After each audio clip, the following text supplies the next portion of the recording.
Bien, como habíamos visto esta mañana, hemos hablado de la primera parte de este libro.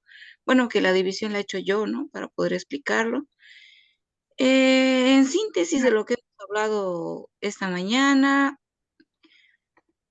primero que nada debemos destacar lo que nos advierte, ¿no? Austria, sobre lo que se puede encontrar en el libro de, de Zabaleta. Y esto primero que está enfocado en explicar 4 eventos de la historia: la decadencia de Charcas, la guerra de Chaco, la revolución del 52 y la reconstitución militarista de Barrientos, de Barrientos de Obando en todo caso, ¿no?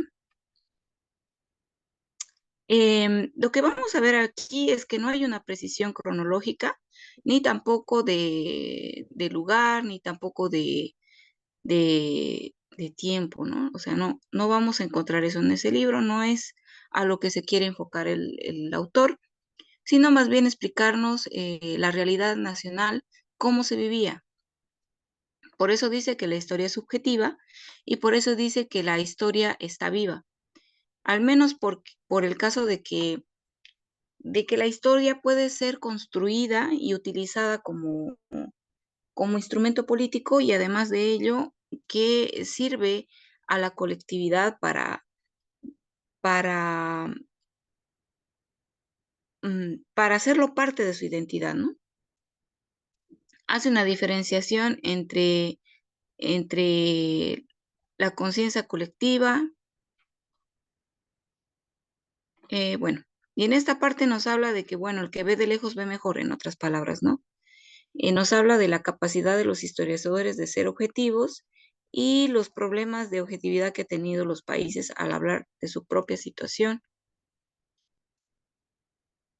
Dice que en realidad no interesa que sea verdadero o falso lo que uno se diga sobre la historia, y que el papel del historiador no es solo hablar de cronología, sino también identificar la percepción social. Y es lo que se hace en este libro, percepción social,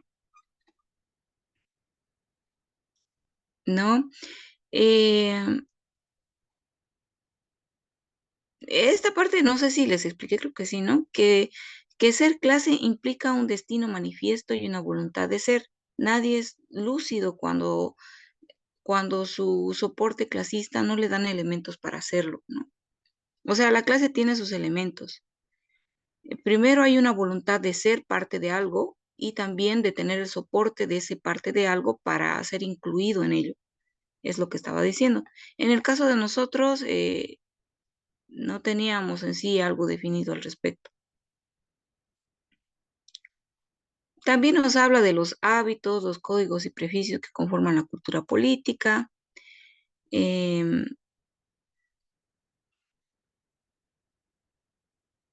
bueno,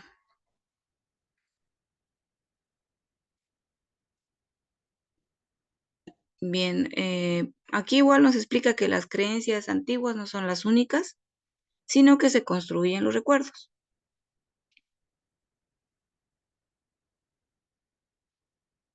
No, a esta parte de aquí que yo le agregué, sí, porque la realidad es imposible de alcanzar y la historia se construye, me refería a que en realidad no podemos alcanzar la realidad porque lo que pasó ayer se va a ir deformando con el tiempo, ¿no? Y va a adquirir la forma que, que el grupo decida que tenga, ¿no? Y eso decíamos que dependiendo de quién cuente la historia va a tener otra perspectiva, ¿verdad? También nos explica la diferencia entre conciencia de clase y memoria de masa. La memoria de masa es algo que es una sumatoria que se va arrastrando con el tiempo, ¿no? Y la conciencia de clase tiene la capacidad de transformarse.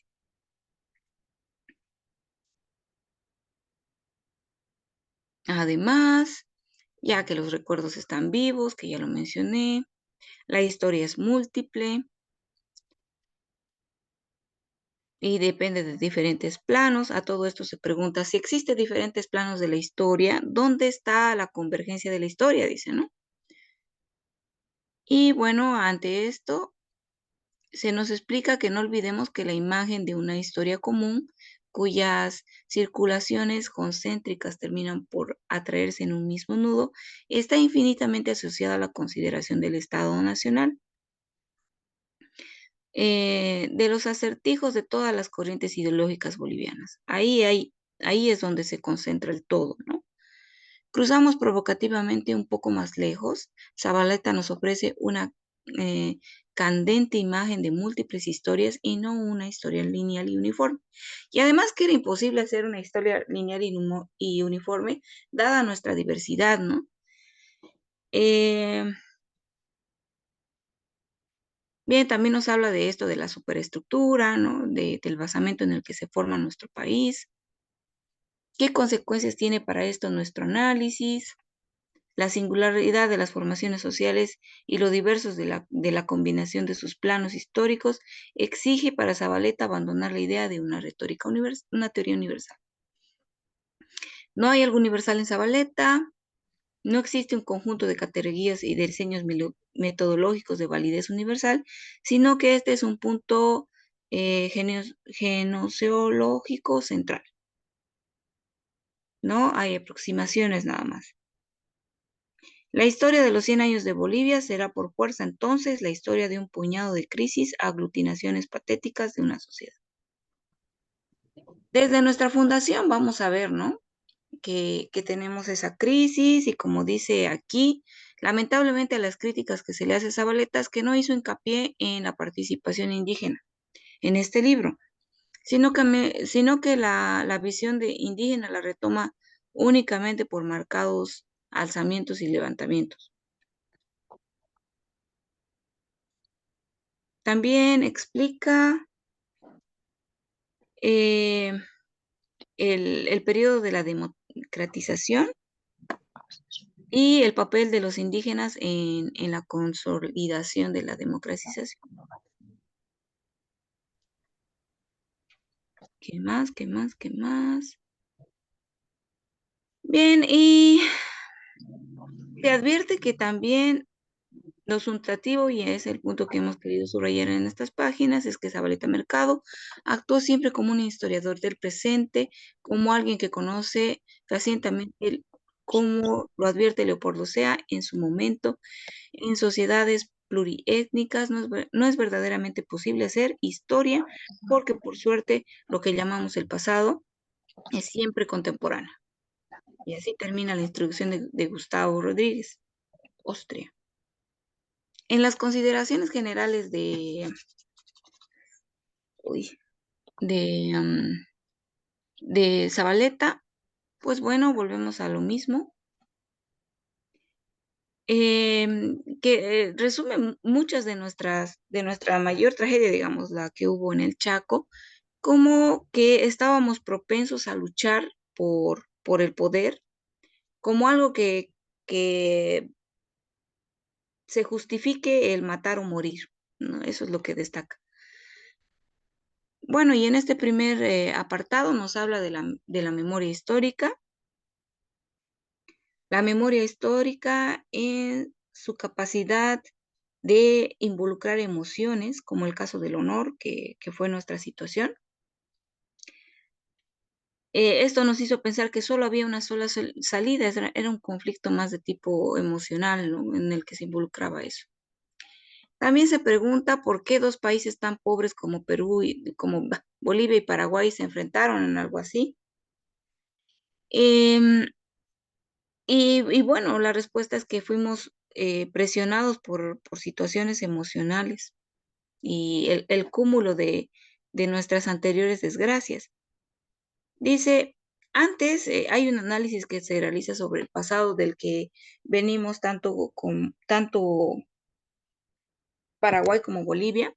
Entre nuestros antecedentes se nos muestra como países de ciertas capacidades, etcétera, ¿no? Por ejemplo, el caso del Paraguay, se habla de que Paraguay tenía cualidades armónicas, ¿no? Que vivía en un tiempo relativamente moderno, ¿no? Que tenía avances en diferentes áreas, además tenía cohesión social, en fin, ¿no?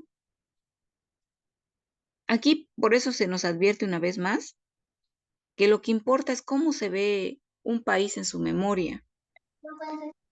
Em, Como dice aquí, que el país como tal se estanque su conocimiento en un momento del pasado, que lo mitifique, carece de importancia sustancial, porque aquí lo que importa es lo que cree que es, ¿no? Lo que el país cree que es. Mm, en el caso de nosotros, aquí se nos explica cómo ha sido nuestro origen.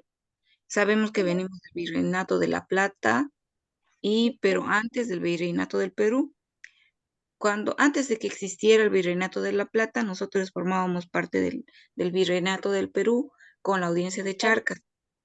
Eh, y nuestra participación en esta parte de la historia fue crucial para toda la región porque teníamos grandes recursos en la minería antes de la caída de La Plata y dos eventos que centraron nuestra decadencia.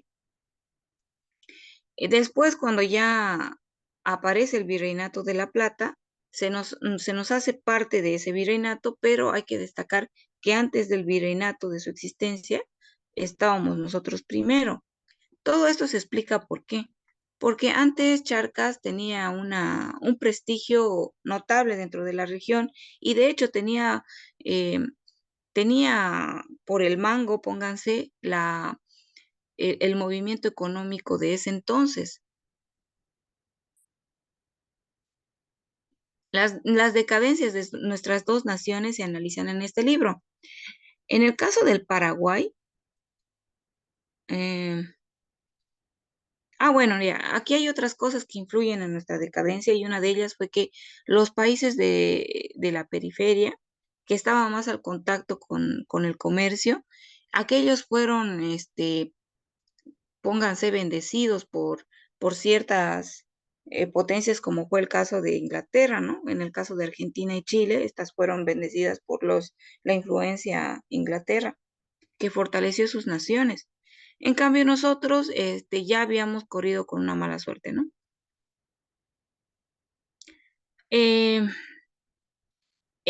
y hay una explicación de todo aquello.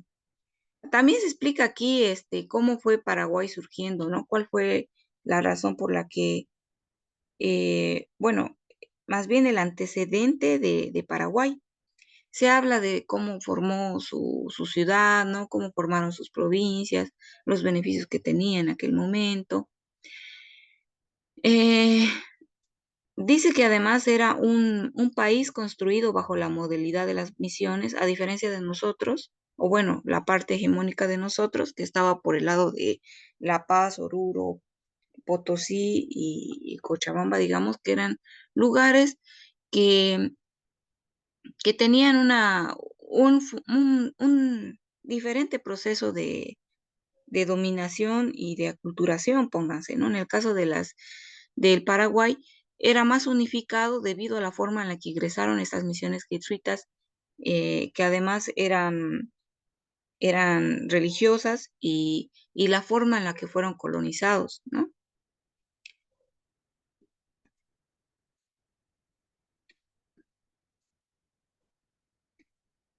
Bien, después tenemos que, bueno, el bienestar de Paraguay durante los años 1864 al 70, y luego lo que le llevó a la caída, que fue la guerra de la Triple Alianza, que la empobreció,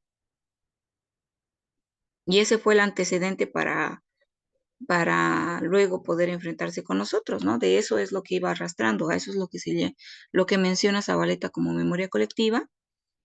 En el caso nuestro ocurrieron dos cuestiones que marcaron nuestro futuro enclaustramiento, ¿no? Y la realidad de nuestro país después. Y ese fue la escasez de mercurio en la toma de Bonaparte, el bloqueo que hizo a los ingleses. Terminó influyendo para que no pudiese llegar a nuestro país el azogue, que es el mercurio, ¿no? Con el cual se produce la plata, no se extrae la plata. Eh, Otra cosa es la independencia de Bolivia, que duró 15 años, entre 1809 a 1842. A ver qué. Ya. Y la cosa es que en este tiempo se dio una crisis importante en nuestro país, que habla de muchas guerrillas y facciones que hubo en aquel tiempo, pero digamos que hasta 1842 duran, ¿no? Pero ya había hablado de que la independencia de Bolivia fue hasta, claro, 1825, ¿no? Fueron 15 años. Eh, También se habla de Rivaldivia, ¿no? De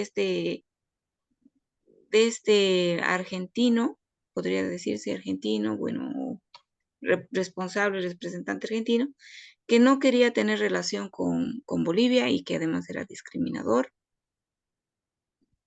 Nuestra separación y nuestro apoyo a Buenos Aires, las ideas de construir un país fronterizo que empiezan a surgir con Bolívar.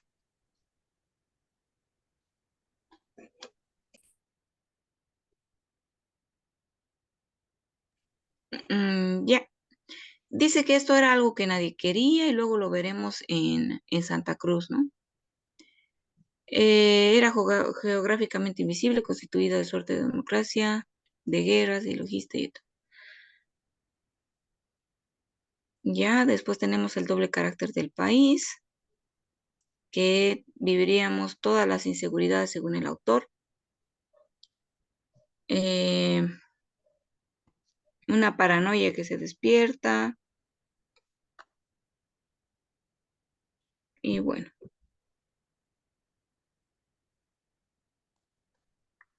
Bien, también se habla la característica de nuestros combatientes, de nuestra idiosincrasia, ¿no? Una gran capacidad militar.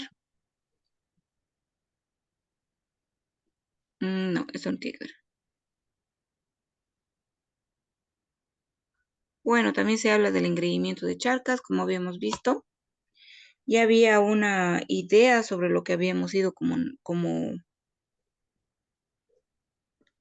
audiencia de Charcas, ¿no? Y esa idea nos iba persiguiendo. Esto porque el orden mundial cambió de eje, de tener el eje en Charcas, cambió del eje a La Plata, ¿no?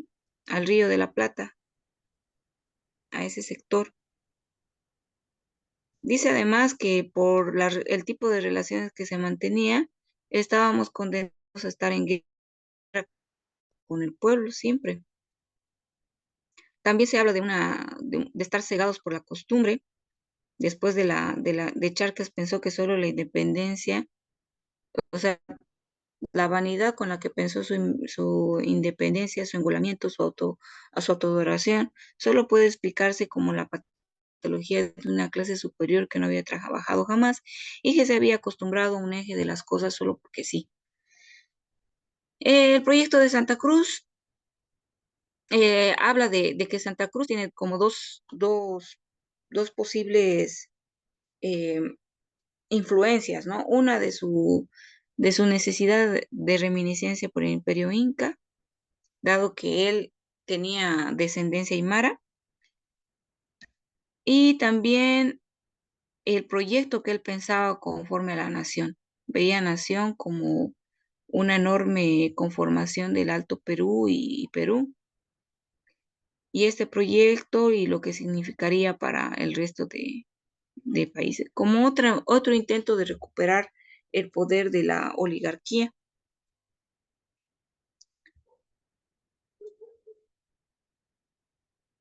Bien, la restauración del periodismo, la búsqueda o sea, el fin era buscar encontrar, recuperar el eje que se había perdido, ¿no? Que ya estaba perdido porque tenía la influencia de potencias a las que nosotros no podíamos hacerle frente por muchos factores, ¿no? Bien, a pesar de esto, Santa Cruz tenía buenas relaciones con los ingleses, pero no fuimos favorecidos. Luego tenemos la admiración de Paraguay y Bolivia a sus vencedores, las condiciones en las que se empieza a dar la guerra de la Triple Alianza, este privilegio británico para países como Argentina y Chile, ¿no? Que permitió la emergencia de ellos. Luego tenemos los razonamientos de ambos países acerca de sus derrotas respectivas. se limitaron a admirar a quienes los habían vencido. Dice que Paraguay se convirtió en la hacienda de extranjeros, de un grupo, de una familia en sí. En el caso de Bolivia, fue el territorio de los mineros, quienes hacían y deshacían en el país. Incluso en algún tiempo pensamos en conformar un solo país con Chile. Bueno, pero ambos países fueron víctimas de la fase expansionista del Imperio inglés y por esta razón fuimos mutilados y en fin, por los intereses que había en medio. Eh, ya habla de cómo en esta parte la guerra fue absurda, ¿no? Porque estuvo influenciada por una hipótesis y una necesidad de mantener el honor, digamos, ¿no? También se habla de las intenciones de Salamanca en aquel entonces, como anexar al Paraguay, y también que algunos hacen referencia a que la pelea que hubo entre Paraguay y Bolivia fue una pelea triste entre colonias, pero que para el autor sí tiene sentido. Los objetos falaces. Dentro de esto existen argumentos sobre dos monstruos en disputa, ¿no? Que serían Inglaterra y Estados Unidos. Y entre ello, cómo los intereses de Latinoamérica giraban en torno a aquello, ¿no? Se habla de que Argentina fue prácticamente una colonia inglesa. Se explica más o menos cómo fue el dinamismo de, de la Standard Oil y la Royal Dutch, ¿no? La Standard Oil, por ejemplo, se dice que era una empresa que estaba en contra bueno, a favor de sus enemigos, ¿no? Y se habla también cómo parte de los intereses ingleses estaban a favorecer a Paraguay. Sí, también se explica que la Standard Oil probablemente sabía dónde estaban los yacimientos y a pesar de eso comercializaba mm, petróleo por un oleoducto clandestino y que este mismo elemento iba a parar a Paraguay.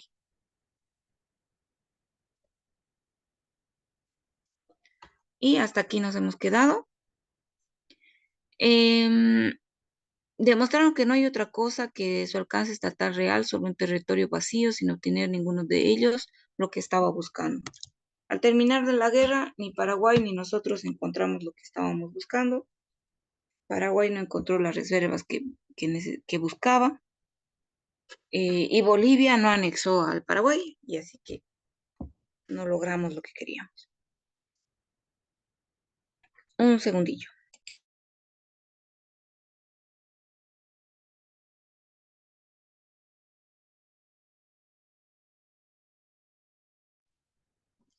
En cuanto a la crisis posbélica, aquí se nos advierte lo siguiente, dice, el carácter de tal fenómeno, la crisis nacional general o la situación revolucionaria, exige la caducidad de la capacidad de dominación por parte de la clase a la que sirve el Estado y a la vez cierta incapacidad coetánea por parte de los oprimidos en cuanto a la construcción de su propio poder. Incapacidad siquiera momentánea. Dice. Entonces, esto ocurre cuando hay una crisis nacional, ¿no? Esta situación exige que la capacidad de dominación de la clase dominante, pues, ceda ante la parte de los oprimidos. Ver, audios, ahí apagaron.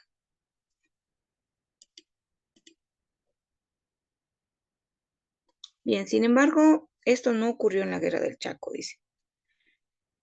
La naturaleza de clase de ambos sistemas estatales se mantuvo intacta, dice, por lo menos en apariencia, en la hora inmediata. Otra vez audio, Charito. Charito, audio, gracias.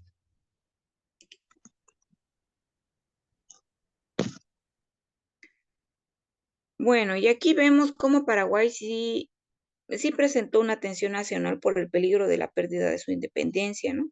Lo que estaba en juego para Paraguay no era lo mismo que estaba en juego para Bolivia, ¿no? Para Bolivia fue como un acto más impulsivo de alguno de sus líderes, en realidad de Salamanca, pero Paraguay se estaban jugando la independencia, ¿no? Em, Dice aquí, al final de lo que al final, lo que había de Estado Nacional en Bolivia era el Estado correspondiente del mercado interno, generado en torno al área capitalista minera. Dice, según el concepto que tenemos de Estado, es una organización política con poder administrativo y soberano sobre un área geográfica específica y administrativa. Se habla de un tipo de orden, de un tipo de dominio, y en el caso de Bolivia, el gobierno no era el eje que representaba al Estado, ¿no? Sino más bien que la minería era quien dirigía a Bolivia, ¿no? En la apariencia de alguien que ocupaba la silla, pero al final el que realmente dirigía el Estado era la minería, el grupo de mineros de poder, ¿no? En este sentido, aunque no deben absolutizarse las cosas, o no era un Estado nacional porque no exigía todavía la nación en su definición moderna, o solo lo era en relación con las áreas vinculadas al mercado interno. O sea, si se tratase de, de política exterior, ahí sí ya no, el Estado no tenía un papel preponderante, digamos, ¿no? Y ahí surgía los intereses de los mineros. Otro punto importante en este apartado es entender el concepto de nación. Nación es un grupo de personas que se identifican con su territorialidad, su raza, sus costumbres y han desarrollado una identidad cultural. En nuestro caso, nuestra condición de diversidad, de las características de nuestro territorio, la desconexión que vivíamos. Nilda, Nilda, porfa. ¿Ya? Todo eso no daba cuenta de que existiera una nación en nuestro país. Incluso a la fecha yo me atrevo a preguntar si todavía tenemos esto de nación de forma conjunta en toda Bolivia, ¿no? ¿Tenemos una identidad cultural en toda Bolivia? Y se podría hacer una pregunta. Y algo que nos une, todavía tenemos los problemas de integración que vivíamos en este periodo de tiempo, ¿no? Todavía hay aquello. Dice, incomunicado, empero, disperso y diverso, vivió la guerra como algo que ocurría en el Chaco, como si tiene la vivencia de una guerra colonial no referente al núcleo de la existencia de la colectividad. O sea, era algo distante y lejano que solo veíamos presente por las pérdidas que se tenían, ¿no? O sea, más o menos de eso habla, o en la perspectiva de Zabaleta. Además, menciona que si se podría encontrar nación en todo esto, esto reflejaría al ejército, ¿no? Porque este sí era un organismo de masas que que estaban identificados con el territorio al que protegían, que tenían cierto orden y costumbres y cierta identidad, a diferencia de otros sectores de nuestra sociedad.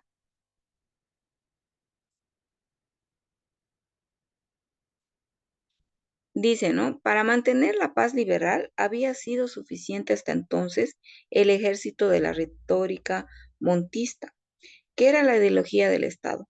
Ahora el aparato ideológico no era suficiente. La burocracia civil, encarnada en un modo inmejorable hasta en lo físico en Salamanca, había conducido con sus concepciones geopolíticas imposibles al desastre público, ¿no? Esta idea de retomar como como parte de la ideología, nos llevó al desastre puro, ¿no? Como menciona aquí. Hablando del hombre símbolo, Salamanca.